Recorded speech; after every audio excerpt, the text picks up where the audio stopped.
Chapter 1. Gurgeouff's Promise. You, as one who has struggled with Gurdjieff's books over the years, already know his writings are overflowing with promise.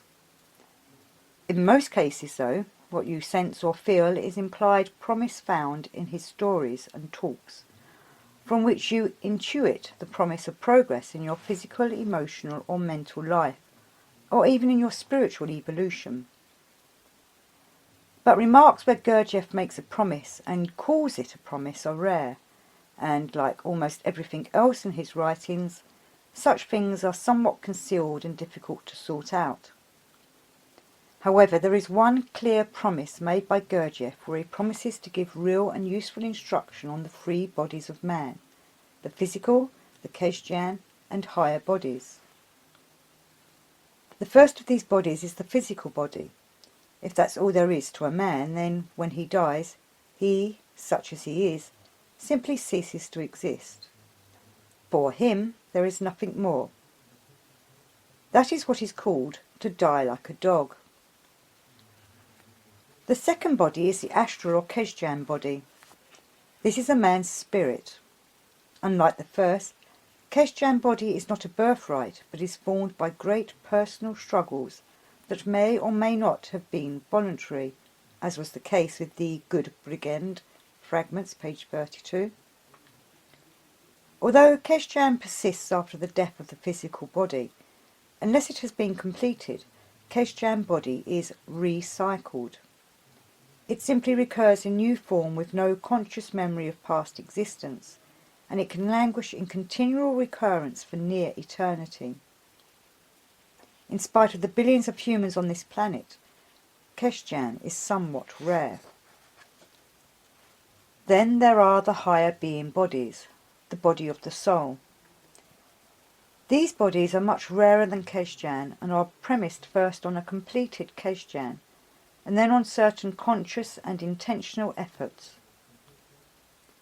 Both Kejjan and highest body must be completely coated and perfected to the required gradation of reason. Beelzebub's Towers, page 130, 437, 770, 796 and 1049. Please verify. In the talks covered below, Gurdjieff promises to give instruction on how this is to be done. But this chapter is not about those instructions. It is about Gurdjieff's promise to get those instructions to us. You need to see his promise clearly for yourself.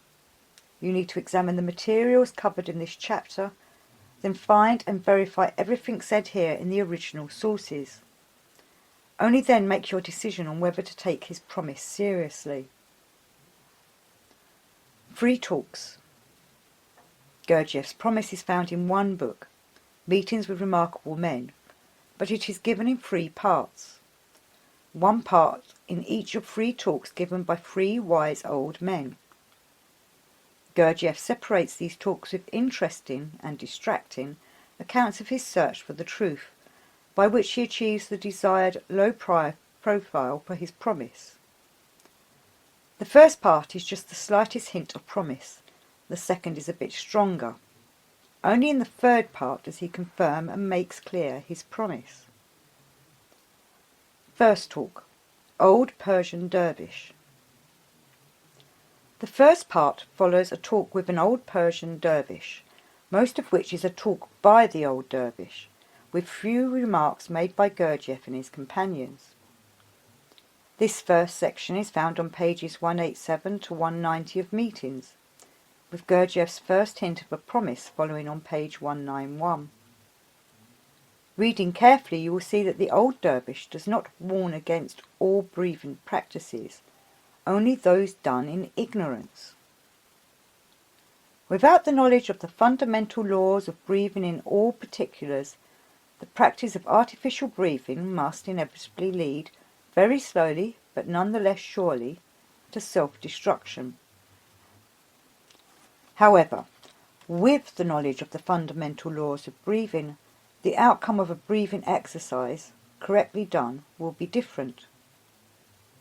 Who do we know who may possess such knowledge, and will he share that knowledge with us? Perhaps he will, if he is an honest man, and if he has promised to do so. With that in mind, take a look at the first part, the first hint of Gurdjieff's promise, where he is speaking of the first dervish's talk on the physical body.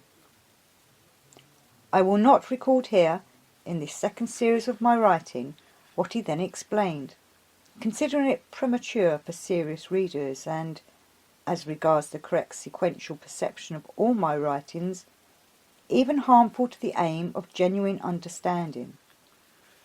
I have therefore decided, with a clear conscience, to expound the quintessence of these explanations only later, in a corresponding chapter on the third series of my writings, entitled The Physical Body of Man, Its Needs According to Law, and Possibilities of Manifestation.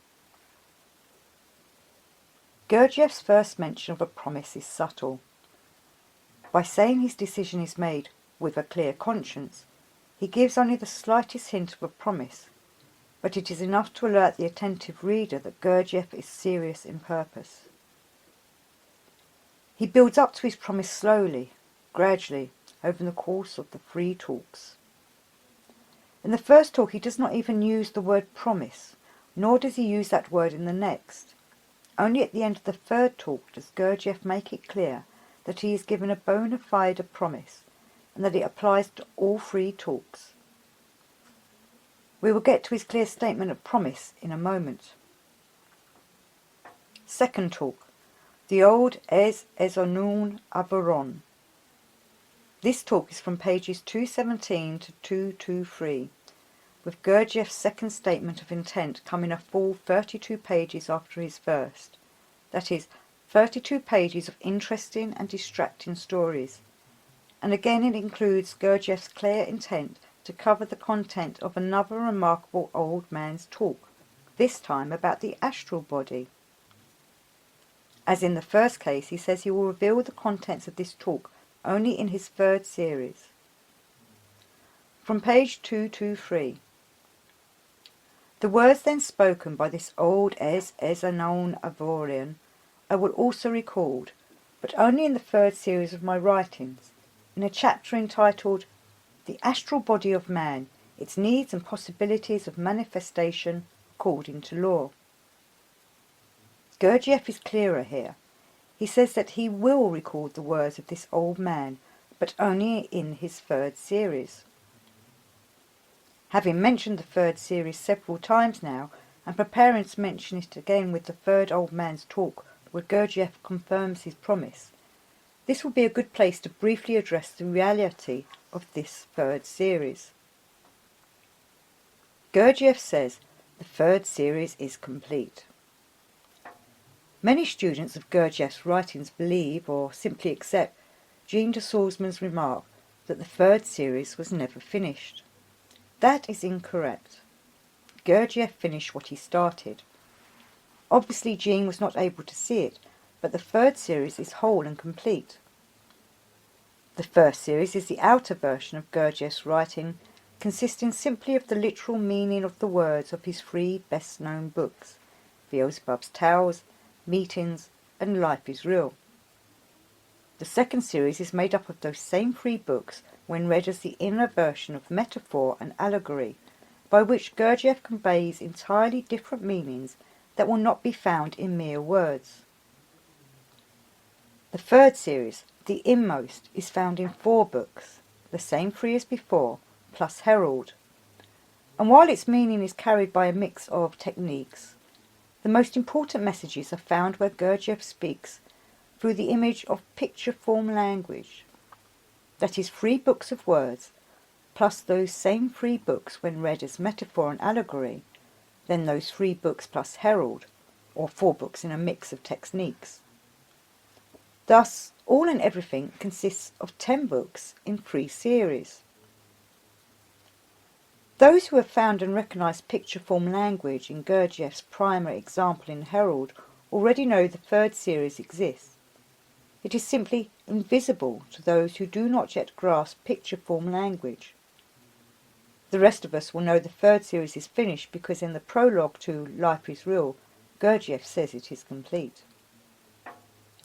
Within the brackets in the excerpt below, I will ignore Jing's insertion, was intended to be, and restore the most likely original word, is, which is the more sensible and reasoned continuation of Gurgeoff's remark. That this is correct will be seen in the following from the prologue to Life is Real, pages 47 to 8. This book, which I am now writing, is the last book of the third series of my writings, which will be published. The first was begun and finished in a form entirely satisfactory to me, already long ago. On this book, I set to work at the end of the third year of my literary activity and, working at it only at intervals, completed it in 3 years. Let's review those remarks in sequence. First, Gurdjieff tells us the book he is now writing, Life is Real, is the last book of the third series. He then says the first book of the third series was finished long ago. And finally, he completed Life is Real, the last book of the third series, in 3 years. While Life is Real is the last book of the third series, it is also the introduction to that series, from page 58. In this introductory book of the third series, I shall expose the quintessence of 5 talks. Also see page 28 and 46 of Life is Real, and especially page 26 of Herald. With all of that, Gurdjieff tells us, 1. The third series consists of several books already written. 2. While Life is Real is the last book of the third series to be written, it is also the first, the introductory book of the third series. 3. It took 3 additional years to complete the book and thus finish the third series. Also on page 46 of Life is Real, in speaking of 3 goals he had set and already accomplished, he specifically mentions the first goal, saying that, during the period, because of my scattered brain trick, really unusual in the life of people, I accomplished more than satisfactorily the following. First, puffed 3 small booklets into 10 substantial volumes. That sounds finished to me. With those remarks he gives those with ears that hear enough to know the third series is complete. What he was then writing was not only the prologue to Life is Real, but, as we will later cover, prologue to the entire third series. How important is the third series? It carries his real instruction. Everything before that is preparation. On page 2 of Life is Real, Gurdjieff tells us this series is my third, that is, my instructive series of writings, through which I wish to share with the other creatures of our common Father, similar to myself, almost all the previously unknown mysteries of the inner world of man. Now Gurdjieff says the third series is complete. Jean de Salzmann says it is not. Who do you believe, de Salzmann or Gurdjieff? Or even better, you can believe your own eyes by finding his primer, a rather theatrical demonstration of a strange exercise rendered in picture form language as found in Herald, somewhere very near the middle of that book. It will be useful for you to pause your reading of this book now and find that demonstration for yourself. After you've found it and have pondered it in terms of the necessary balance between personality and essence, and have also, of your own initiative, invented a variation or two on the exercise using different body parts, then resume your reading of this book as we move on to the third talk, where Gurdjieff gives his clear statement of promise. As it is best to keep the horse before the cart, you should find his picture form primer in Herald before finishing this chapter. Third talk, Father Giovanni. The final and most extraordinary of the 3 talks runs from about page 238 to page 244. The part that concerns us at this time is found on pages 242 and 243. Many extraordinary questions which never entered the heads of contemporary people were then aroused in us and elucidated by this rare man, Father Giovanni, the like of whom is scarcely ever met with in contemporary life. One of his explanations, which followed a question put to him by Professor Gurdjieff 2 days before he left the monastery, is of enormous interest for everyone, owing to the depth of the thoughts it contained and its possible significance for contemporary people who have already reached responsible age. This question of Professor Gurdjieff was torn from him as from the depths of his being, when Father Giovanni had said that before counting on really coming under the effects and influences of the higher forces, it was absolutely necessary to have a soul, which it was possible to acquire only through voluntary and involuntary experiences and information intentionally learned about real events which had taken place in the past. He convincingly added that this in its turn was possible almost exclusively in youth, when the definite data received from the great nature are not yet spent on unnecessary, fantastic aims which appear to be good owing only to the abnormally established conditions of the life of people. At these words, Professor Gurdjieff sighed deeply and exclaimed in despair, "What then can we do? How can we live on?" In answer to this explanation of Gurdjieff, Father Giovanni, having remained silent for a moment, expressed those remarkable thoughts which I consider it necessary to reproduce, in so far as possible, word for word. Then finally we come to Gurgeous's firm promise.